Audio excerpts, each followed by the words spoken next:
we started on the leg, so why don't we talk about the leg first and the range of motion. It's actually, I think, a little bit easier than some of the other joints, but you can use this range of motion in your treatment for a lot of different reasons. For example, just for a starter, when you go to do your grounding, if you want to immediately start to use some, well, this is internal and external rotation of the hip in supine, you can start actually warming the person up with some internal and external rotation as part of your grounding, okay? Which will start to also relax the joint, it loosens it up, and you can actually use it right here, okay? The hip, what do you think the hip does? Dave Ellis? What does the hip do? Hello? The hip. It flexes, okay. Hip flexion. So we're thinking about everything that happens right now at the hip joint, okay? So to go up into hip flexion, if we don't extend, flex the knee, what muscle is going to come into play when we try to flex the hip? Hamstring, exactly, good.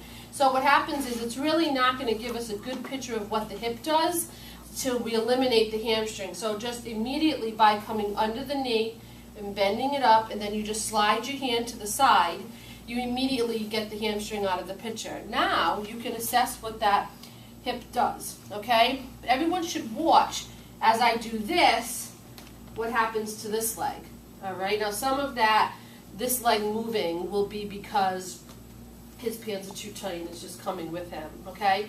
But we wanna, we wanna look at this range of this motion, take 10, range of motion, and also look at what happens here too, because this plays into it, okay? Hip flexion, hip extension, and what we do is our hand is on the side, we come, we drop under, and then we extend it straight out. Can you show them what your hand is doing on their foot? What type of range of motion am I doing? He's doing nothing, I promise you. Passive. Passive, okay? I'm doing all the work, therapist is all doing all the work, client is doing nothing, it's passive range of motion. Coming under the knee again. Also, my hand is on his Achilles tendon and his bottom of his calcaneus. I'm actually holding it pretty firm. I come under the knee, I lift, slide my hand out to the side. Now my forearm right now is really supporting his foot, correct? And that way I can also get to the end that I want to get to. Do that one more time. Yep. So, again, Achilles tendon on the calcaneus. My hand comes under his knee to help me lift. His foot is on my forearm. My hand comes to the side. I can now use my forearm to help bring him to the full end, bringing him back down. As gravity now wants him to extend, I drop my hand under and I straighten him down. It's not a choppy motion though, it's a very fluid. Yep, so if I always tell people practice doing it 3 times, it would look like this.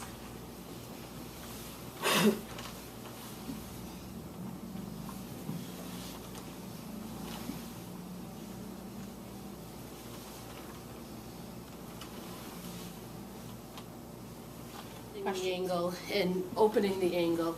Is it also abducts and adducts, okay? Ab and adduction, this is how we remember it.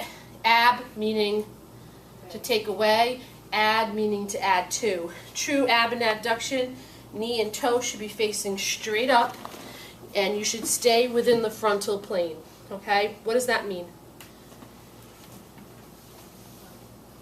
What's the frontal plane? I know you did this in musculoskeletal anatomy this week. Separation from the front and the back. Cut your body, your frontal plane, cut your body from the front and the back, okay? Assess hip abduction. We're going to stay right here and be able to do it. So, abduction, adduction. Abduction, adduction.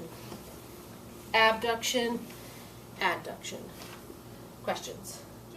You also can do rotation with the hip and hip flexion, okay? And that's when you get them at, I try to get him at a 90-degree angle, all right? And my hand is supporting him here at the knee and the foot, and then you can externally rotate the hip and you can internally rotate the hip. External rotation, internal rotation. And then when you practice this, you can actually feel the, you know, the difference in the end feels of this, okay? And then I can bring him back down, again under the knee, and down. His foot in. What is that? What's it called? X. We're doing rotation, so what type of rotation is it? Michelle? I'm going in. External. Yeah, good girl.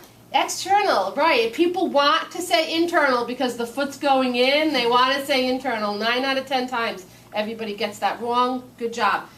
What the femur is doing, look at, what is it doing? It's coming what? It's rotating out, exactly. Going in, now it's going in.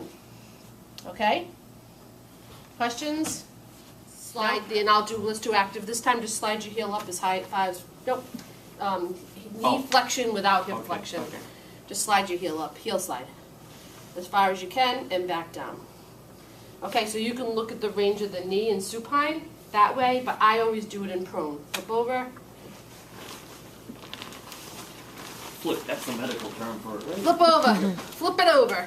And again, we're looking at the range of motion of the knee. All the knee does is flexes and extends. That's all it does, and doesn't do anything else. So, why is it so damn complex if that's all it does? Knee flexion, knee extension. Okay?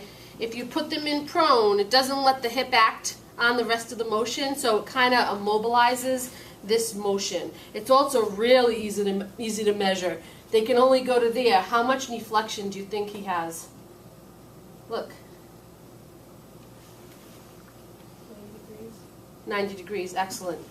100, we usually say about 100 and 120 is about normal, okay?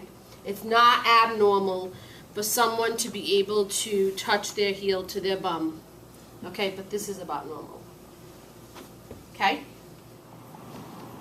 Flexes, dorsiflexes.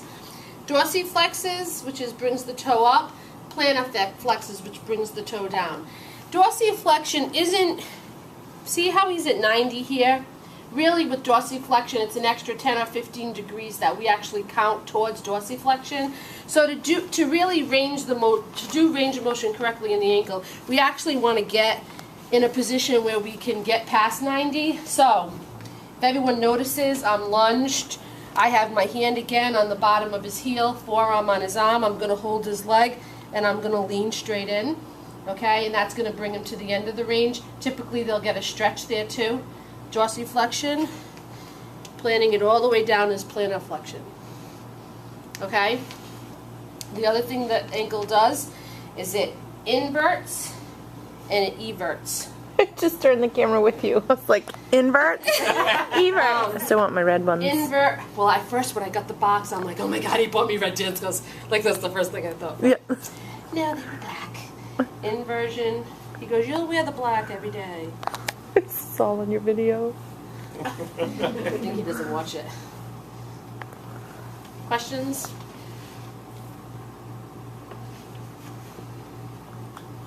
I think we'll stay with just the lower.